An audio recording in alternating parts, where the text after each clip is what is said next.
Delivery রুগী নিয়ে খুবই বিপদে আছে চলতি ফুলগাজীর মানুষ দেখতেছেন। ডেলিভারি রুগী নিয়ে বিপদে, খুবই বিপদে। আপনারা দেখতেছেন পানি খুবই লোকালয়ে ভাটতেছে, কমার কোনো সুযোগ নাই। ডেলিভারি রুগী নিয়ে খুবই বিপদে আছে ফেনীর ফুলগাজীর মানুষ, দেখতে পাচ্ছেন আপনারা।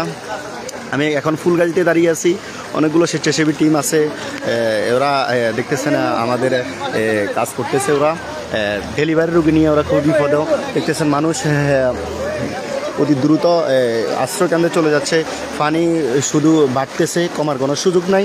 আপনারা দেখতেছেন আমি সেই ফুলগাজী বাজারে আছি, পরশুরাম যেতে পারতেছি না, পানি বিপদ সীমার উপরে, এই জন্য আমি পরশুরাম যেতে পারতেছি না।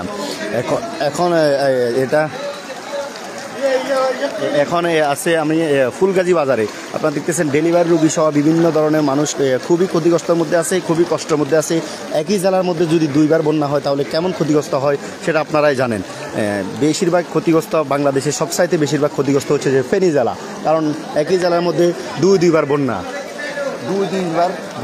এই ফেনী জেলার মধ্যে।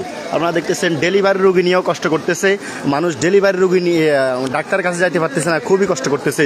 পানি বিপদ সীমার উপরে, আপনারা দেখতেছেন খুবই বিপদ সীমার উপরে পানি বাড়তেছে, কমার কোনো সুযোগ নাই, শুধু লোকালয়ে পানি বাড়তেছে।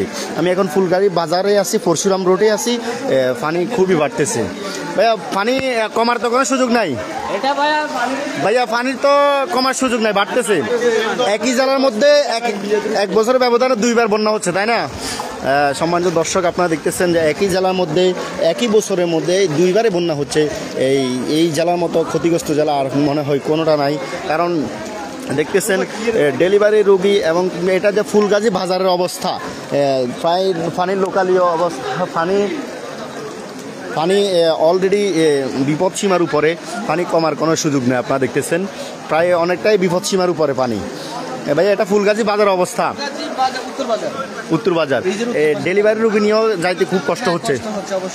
পানি বাড়তেছে না কমতেছে? বাড়তেছে। সম্মানিত দর্শক, আমি